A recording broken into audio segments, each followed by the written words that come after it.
We need strong people. I have a sheriff who's a great friend of mine.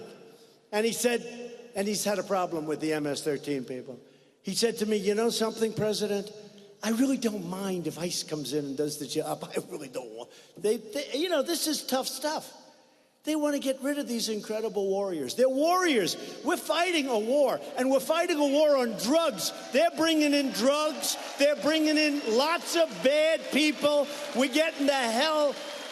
We're stopping it. So we're going to be taking some very tough actions. We're going to be taking some tough actions.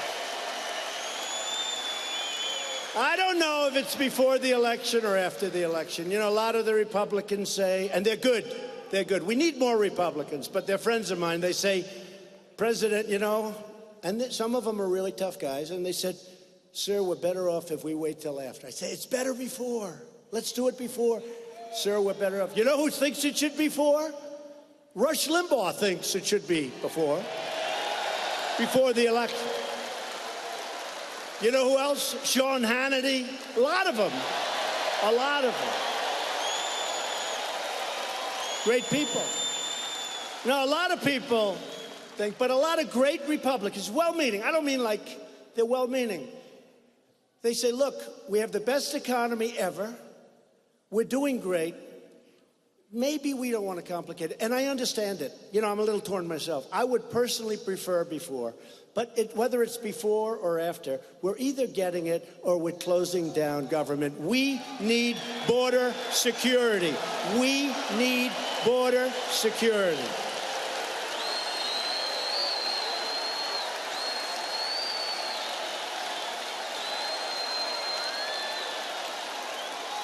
We got to have border security. We got to get rid of Visa.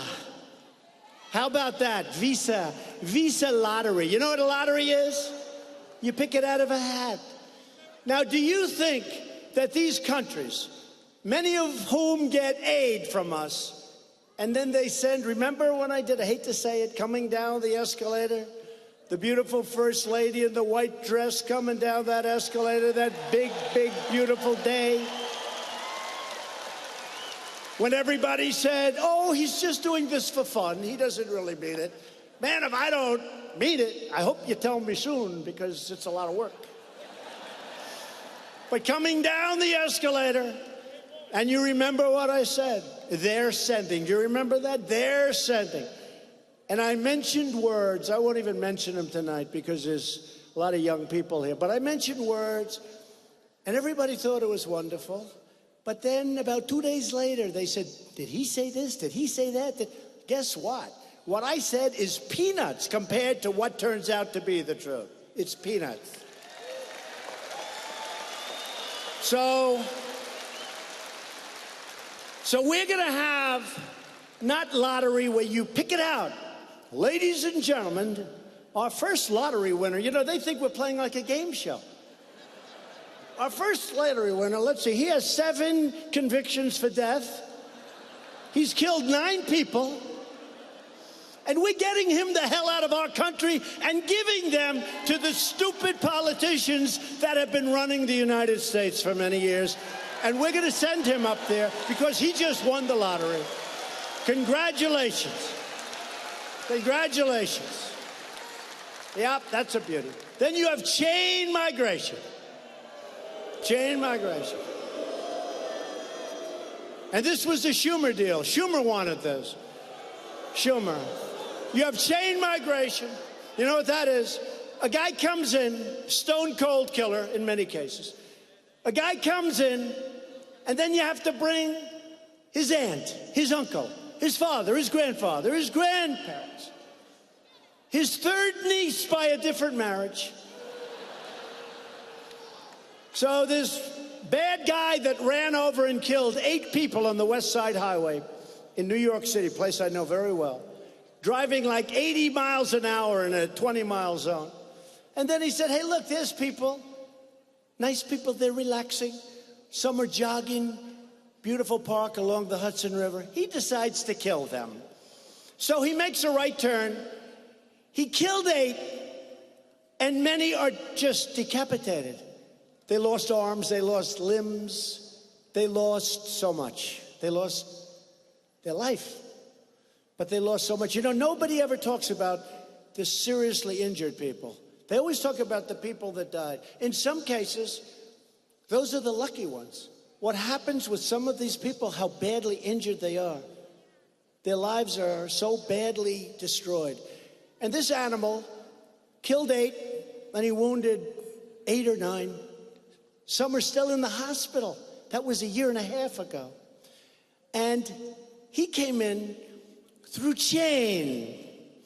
And he has 22 relatives here that came in because he was here. He has his uncle and his aunt, and he has his grandfather. So we have to change this, and we're going to change it. And here's the last. We have to change a thing called catch and release. This is like for stupid people. Catch and release. Somebody walks across the border, they put their foot on there, not even 2 feet, just 1 foot. And you might as well, welcome to the United States, we'll never get you out of here, okay? Remember when I said about a month ago, I said, no, I don't want to take, they want me to hire thousands of judges, thousands. Can you imagine the corruption that would take place? You're hiring thousands. You go into a barber shop, anybody want to be a judge? We need judges. They want me to hire thousands of judges. I said, we don't need judges. We need Border Patrol. We need Border Patrol.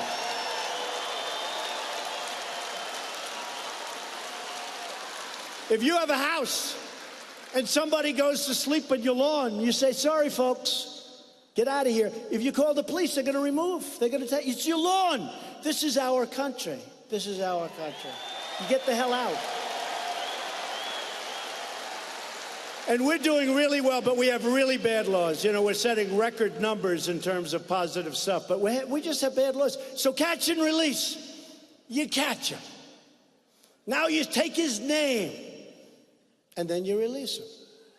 And he's supposed to show up to a court hearing. The problem is, there's thousands and thousands of people. We don't have enough judges, but hopefully the Justice Department will get moving on that. Hopefully. Come on, Justice Department, get us some judges over there. Focus, focus. So they come back 3 or 4 years later. But here's the problem. They never come back. They don't come back. Why the hell would they come back? So a very tiny percentage comes back. So you catch a stone-cold criminal. You take his name. You see he's a criminal. You see he's bad in many cases. Catch and release. You catch him and you then release him. And he now goes into your wonderful towns. He now comes to the wonderful state of Pennsylvania. Catch and release. We have to end it. So we have to end catch and release. We have to end our lottery system. And we have to end chain migration. And we have to build the wall, and we're going to do it.